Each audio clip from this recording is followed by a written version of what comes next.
So చాలా మంది intelligent అయినప్పటికీ కూడా అన్‌ఎంప్లాయిడ్ గా మిగిలిపోతూ ఉంటుంటారు. అవును. దానికి మెయిన్ రీజన్స్ ఏంటి అంటారు సార్? అన్‌ఎంప్లాయిడ్ గా ఎందుకుంటారు అంటే వాళ్ళకి ఫస్ట్ ఎటు సైడ్ వెళ్ళాలి అన్నది క్లారిటీ లేకపోవటం అండి. మల్టిపుల్ థాట్స్ పెట్టుకొని వాటి మీద వర్క్ చేస్తూ ఉంటే ఏది అచీవ్ చేయలేరు. ఒక పాత్‌లో వెళ్ళలేరు అనమాట.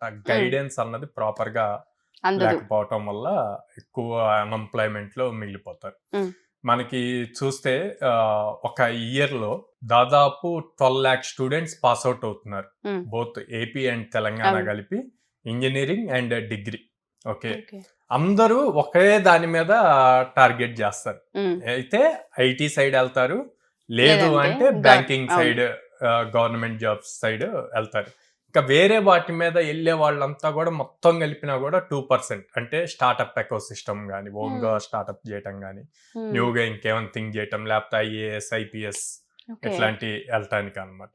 సో, ఆ ప్రాపర్ గైడెన్స్ లేక అందరూ ఒకే దాని మీద ఫోకస్ చేసి కాంపిటీషన్ టఫ్ అవ్వటం వల్ల, వాళ్ళ యాక్చువల్ ఎబిలిటీస్ ఏంటి అన్నది తెలుసుకోలేకపోవటం వల్ల అట్లాగా అన్‌ఎంప్లాయ్‌మెంట్ రేషియో ఎక్కువ ఉండిపోతుందన్నమాట. ఓకే.